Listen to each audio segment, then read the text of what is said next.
देखिए आज current electricity का हमारा अगला लेक्चर है इलेक्ट्रिकल एनर्जी। देखते हैं इलेक्ट्रिकल एनर्जी के बारे में। देखिए अगर कोई भी कंडक्टर हो और इस कंडक्टर के सिरों के बीच जो है पोटेंशियल डिफरेंस स्थापित किया जाए तो पोटेंशियल डिफरेंस स्थापित करने से इसमें जो है करंट का फ्लो होने लगेगा। और करंट का फ्लो होने का मतलब हुआ कि चार्ज जो है एक निश्चित वेग से गति करने लगे हैं, जिसे हम कहते थे अनुगमन वेग, ड्रिफ्ट वेलोसिटी। अब जो चार्ज इसमें मूव करते हैं वो इलेक्ट्रॉन आप कह सकते हो या चार्ज कह सकते हो, वो धन आयनों से टकराते रहते हैं और टक्कर के पश्चात जो उनकी एनर्जी होती है वो एनर्जी एक्सपेंड होती है, व्यय होती है। और उसकी एनर्जी जो व्यय होती है उसी व्यय होने को हम लोग कहते हैं वैद्युत ऊर्जा। तो हम कह सकते हैं कि किसी परिपथ में ऊर्जा के व्यय होने की ऊर्जा व्यय को वैद्युत ऊर्जा कहते हैं, जो ऊर्जा व्यय होती है। अब देखिए मान लेते हैं कि कोई भी परिपथ हमारे पास है और इस परिपथ का जो रेजिस्टेंस है वो कैपिटल R है और इसके सिरों के बीच V विभवांतर स्थापित किया जाता है, जिससे चालक में I धारा t सेकंड तक प्रवाहित होती है। तब चालक में कुल आवेश का जो मान होगा Q बराबर हम लोग लिख सकते हैं IT। और Q आवेश को एक सिरे से दूसरे सिरे तक ले जाने में जो किया गया कार्य होगा वो कार्य लिख सकते हैं W बराबर V इंटू क्यू। ये देख लीजिए V इंटू क्यू कहाँ से आया, आप लोग पढ़े हो विभवांतर V बराबर होता है W बाई क्यू, तो W का मान आएगा यहाँ से V इंटू क्यू। फिर देखिएगा W बराबर V की वैल्यू V रख लेते हैं और Q की वैल्यू देख लीजिए, ऊपर IT निकाले हैं I इंटू T, तो W का जो मान हुआ वो हो गया VIT। ये आपका हो गया इलेक्ट्रिकल एनर्जी का एक फॉर्म। और दूसरा फॉर्म आप देख सकते हो, यहाँ से हम ओम के नियम के अनुसार लिख सकते हैं V इक्वल टू IR। तो V के स्थान पर जब वैल्यू रखेंगे तो W का मान जो हमारा हो जाएगा वो हो जाएगा I स्क्वायर RT, ये आपका हो जाएगा। आगे हम बात करते हैं इलेक्ट्रिक पावर की। इलेक्ट्रिक पावर देख लीजिए क्या होता है, जो एनर्जी सर्किट में एक्सपेंड होती है उसकी जो दर होती है, कितने टाइम में कितनी एनर्जी एक्सपेंड होती है, वही जो है इलेक्ट्रिक पावर कहलाता है। इलेक्ट्रिकल पावर देखिएगा, electric power P equal to W by T। इसका क्या मतलब है, वैद्युत ऊर्जा के व्यय होने की दर को वैद्युत शक्ति अथवा वैद्युत सामर्थ्य कहते हैं। किसी भी परिपथ में वैद्युत ऊर्जा के व्यय होने की दर को वैद्युत शक्ति अथवा वैद्युत सामर्थ्य कहते हैं। P बराबर W बाई T, जहां W व्यय ऊर्जा है और T समय में। देखिए P बराबर, अभी W के लिए हम लोगों का जो मान मिला था, W बराबर मिला था VIT, तो W मान इसमें रखते हैं तो P बराबर हो जाएगा VIT अपान T। T से T कैंसिल, P बराबर हमको क्या मिल रहा है, P बराबर लिख लीजिए V इंटू I। और अगर हम इसको चेंज करना चाहें तो ओम के नियम के अनुसार V बराबर IR। फिर यहाँ से देखिए हो जाएगा P बराबर V के स्थान पर ये वैल्यू पुट करते हैं, मिल जाएगा हमारा I स्क्वायर R। P के स्थान पर ये VI था और अब की बार हो गया P बराबर I स्क्वायर R। V का मान इसमें रख लेते हैं। देखिए अगला जो टॉपिक है हमारा, वो इसका जो यूनिट होता है, यूनिट देख लीजिए।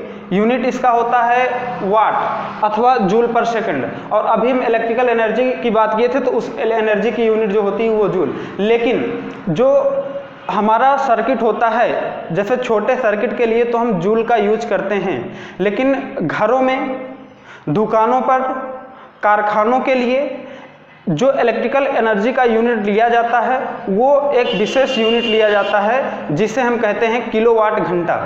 किलोवाट घंटा, ये किलोवाट घंटा क्या होता है देखिएगा, इसमें आप कह सकते हो कि कोई भी 1 किलोवाट का वैद्युत परिपथ हो, 1 किलोवाट का वैद्युत परिपथ हो, और 1 किलोवाट के वैद्युत परिपथ में 1 घंटे में जो ऊर्जा व्यय होती है, 1 घंटे में जो ऊर्जा व्यय होती है वही किलोवाट घंटा कहलाता है।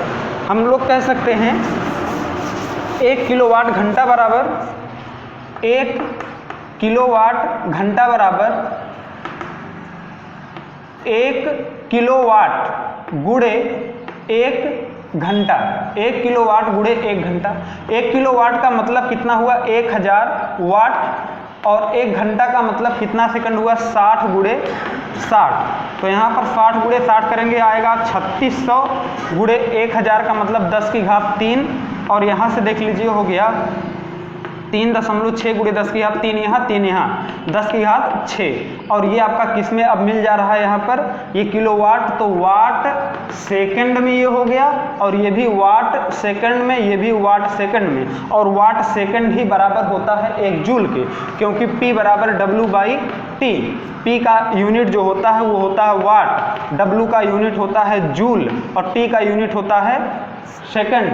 तो यहाँ से जूल का मान कितना निकल रहा है, वाट गुणे सेकंड, तो वाट गुणे सेकंड के स्थान पर हम क्या रख सकते हैं, जूल, तो ये हमारा हो गया 3.6 × 10⁶ जूल, ये बराबर हो गया 1 किलोवाट आवर के। तो ध्यान दीजिएगा 1 किलोवाट घंटा में 3.6 गुणे 10 की घात 6 जूल होता है, और ये ऊर्जा का मात्रक है। कभी कभी पूछ लिया जाता है किलोवाट घंटा किसका मात्रक है, तो जल्दबाजी में लोग शक्ति लगा के चले जाते हैं। किलोवाट घंटा जो होता है वो वैद्युत ऊर्जा का बड़ा मात्रक है, इतना ध्यान दीजिएगा, किलोवाट घंटा जो है ऊर्जा का बड़ा मात्रक है।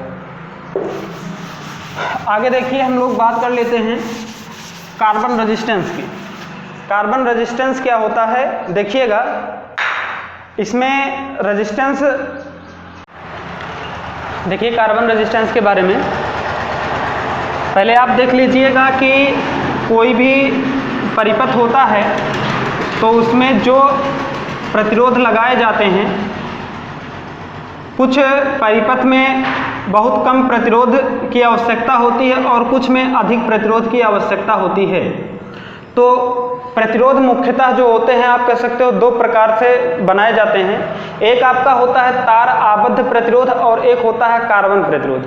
तो जो तार आबद्ध प्रतिरोध होता है ये कुछ ओम से लेकर, आप कह सकते हो 1 ओम से लेकर कुछ ओम तक होता है, जबकि जो कार्बन प्रतिरोध होता है वो 1 ओम से लेकर 100 मेगा ओम तक इसका मान होता है। तो इलेक्ट्रॉनिक परिपथों में हाई रेजिस्टेंस की हमको आवश्यकता होती है, इसके लिए हम लोग कार्बन रेजिस्टेंस का यूज करते हैं। कार्बन रेजिस्टेंस का यूज कार्बन ही इसके प्रयोग में क्यों लाया जाता है, क्योंकि कार्बन की जो प्रतिरोधकता होती है वो अधिक होती है, और ये बहुत ही कह सकते हो सस्ता है एक प्रकार से, और बहुत ही छोटा होता है।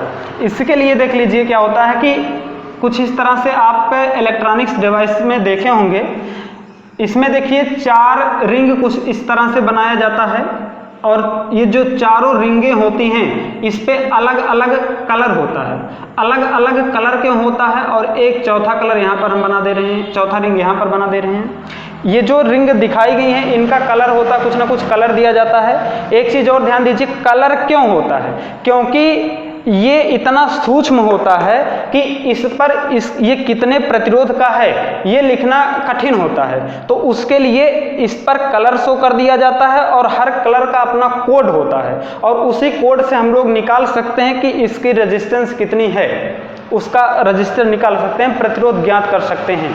तो इसमें देखिएगा 4 बैंड जो हैं A, B, C, D, 4 band show कर दिए हैं A, B, C, D, और इसका अलग अलग कलर है। यहाँ पर देखिए एक सारणी बनाई गई है और इस सारणी पर सबका कोड दिखाया गया, किस कलर का कोड कितना होता है, और पहले, दूसरी, तीसरी और चौथी पट्टी का क्या काम होता है, कौन पट्टी किस रूप में प्रदर्शित की जाती है। देखिए पहले हम लोग कलर शो कर लेते हैं, कुछ कलर शो किए गए यहाँ पर, black, brown, red, orange, yellow, green, blue, violet, grey and white. काला, भूरा, लाल, नारंगी, पीला, हरा, नीला, बैगनी, स्लेटी और सफ़ेद, इतने रंग आपके यहाँ पर प्रदर्शित किए गए हैं। और इनको याद करने के लिए देखिए क्रम से आपको याद करना है इसको, और याद करने के लिए एक ट्रिक भी है, यहाँ पर बगल में लिखा गया है B. Roy, Great Britain, very good wife. तो इससे आप याद कर सकते हो। देखिए जो आपका फर्स्ट एंड सेकंड बैंड होता है A और B, फर्स्ट और सेकंड बैंड जो होता है वो रिप्रेजेंट करता है डिजिट को, संख्या को, अंक को, आप कह सकते हो अंक को रिप्रेजेंट करता है। ध्यान दीजिएगा, पहली और दूसरी पट्टी जो होती है वो रिप्रेजेंट करता है अंक को, और जो तीसरी पट्टी होती है वो रिप्रेजेंट करता है मल्टीप्लायर को। मल्टीप्लायर को रिप्रेजेंट करता है, और फिर जो चौथी पट्टी होती है वो रिप्रेजेंट करता है टॉलरेंस को, सहनशीलता जिसको कहते हैं। सहनशीलता का मतलब हुआ कि तीनों से तो हम रेजिस्टेंस निकाल लिए, कितना रेजिस्टेंस आया। अब ये जरूरी नहीं है कि उसका रजिस्टर उतना ही हो, उसका प्रतिरोध उतना ही हो सकता है कुछ कम हो या कुछ ज़्यादा हो। तो कितना कम ज़्यादा हो सकता है उसी को हम लोग कहते हैं टॉलरेंस। अभी हम एक एग्जाम्पल देकर भी बताएंगे। तो पहले यहाँ पर देख लीजिए, जैसे अगर हम कह दें कि ये जो पहली पट्टी है, पहली पट्टी लाल है, इसमें पहली पट्टी लाल है और दूसरी पट्टी जो है वो पीली पट्टी है, और तीसरी पट्टी जो है ये भूरा हम कह सकते हैं, भूरे रंग का है, और चौथी पट्टी जो है ये चलिए गोल्ड ही ले लिया जाता है, सुनहरा कलर ले लिया जाता है। चौथी पट्टी जो है ये सुनहरा है, ये सुनहरे कलर का है। इसमें देखिए पहला लाल है, तो लाल के लिए इसमें देखिएगा पहले बता दिया गया कि फर्स्ट एंड सेकंड बैंड, ऊपर इसमें लिख भी दिए हैं, first and second band show करेगा डिजिट को। तो फर्स्ट क्या है, रेड, रेड इसमें देखिए रेड के लिए डिजिट कितना है 2, तो हम लोग लिख लेते हैं 2 डिजिट लिख लिए। बी पर चलते हैं, B first and second, B कौन सा है, सेकंड बैंड है, और सेकंड बैंड भी शो करेगा किसको, डिजिट को। तो सेकंड बैंड किस कलर का है देखिएगा, पीले, और पीले रंग का जो डिजिट है वो कितना है, यहाँ पर आप देख लीजिएगा, ये येलो का जो है, येलो का है 4, येलो का है 4, तो 2 और 4 हो गया 24 डिजिट दोनों शो कर दिए। लेकिन तीसरे बैंड पर जब जाते हैं तो तीसरा बैंड देखिए, थर्ड बैंड शो करेगा मल्टीप्लायर को, मल्टीप्लायर को शो कर देते हैं, और जो थर्ड बैंड है उसके लिए देख लीजिए कौन सा कलर था, भूरा, भूरे कलर के ब्राउन 10 टू द पावर 1, तो मल्टीप्लायर 10 टू द पावर 1 ये कर लिए, यही इसका रेजिस्टेंस हो गया। अब बच रहा है लास्ट पट्टी, बच रहा है ये लास्ट बैंड बच रहा है। लास्ट बैंड देखिए आपका रिप्रेजेंट करता है टॉलरेंस, सहनशीलता, और ये कलर है सुनहरे रंग का। अब सुनहरा अगर है तो सुनहरे का जो टॉलरेंस होता है वो ±5% हम लोग कह सकते हैं, +5% होता है टॉलरेंस। प्लस माइनस क्यों लगा रहे हैं, इसका मतलब होता है कि ये जरूरी नहीं कि एक्यूरेट इतना हो, इसमें से ±5% या तो कम होगा या तो ज़्यादा होगा, उसी के बीच रहेगा। टॉलरेंस का मतलब यही आपका होता है। तो इसको आप याद रखिएगा, फिर से एक बार देख लीजिए। ये आपका कार्बन रेजिस्टेंस का जो फर्स्ट एंड सेकंड बैंड होता है वो डिजिट को शो करता है, थर्ड बैंड जो होता है वो मल्टीप्लायर को शो करता है, और फोर्थ बैंड जो होता है वो टॉलरेंस को शो करता है। ये आपका टेबल में सबका कोड शो किया गया है। कोड क्यों शो किया गया है, क्योंकि ये इतना छोटा होता है कि इस पर रजिस्टर लिखा नहीं जा सकता, इसलिए कलर बनाया जाता है और कलर कोड बनाया गया है। और इसको याद करने के लिए जो ट्रिक है, B Roy Great Britain of very good wife, आप याद कर सकते हो इससे कलर कोड। इस पर एक न्यूमेरिकल आप लोगों को बताते हैं, छोटा सा न्यूमेरिकल। आपसे कहा जाए एक कार्बन प्रतिरोध पर 4 पट्टियां शो की गई हैं। ये हो गया कार्बन प्रतिरोध, और इस पर 4 पट्टियां आपसे बताया जाए, फर्स्ट ये हो गया, सेकंड हो गया, थर्ड हो गया, और एक फोर्थ हो गया। अब देखिए फर्स्ट आपका जो है ये हम कह दें कि नारंगी रंग का है, नारंगी।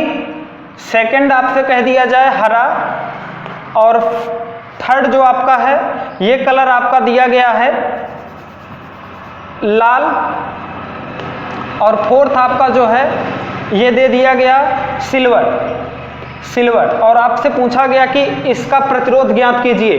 तो इसका प्रतिरोध देखिए हम कैसे निकालेंगे। पहला है नारंगी और दूसरा है हरा। पहला और दूसरा बैंड जो होता है वो प्रदर्शित करता है डिजिट को। तो पहला बैंड नारंगी, नारंगी के लिए देखिएगा डिजिट कितना है 6, और ये हरे के लिए डिजिट कितना है, हरे के लिए देखिए डिजिट है कितना 5। तो पहले के लिए 6 और दूसरे के लिए 5। और तीसरा आपका होता है मल्टीप्लायर, मल्टीप्लायर लाल, रेड, रेड के लिए मल्टीप्लायर कितना है 10 टू द पावर 2।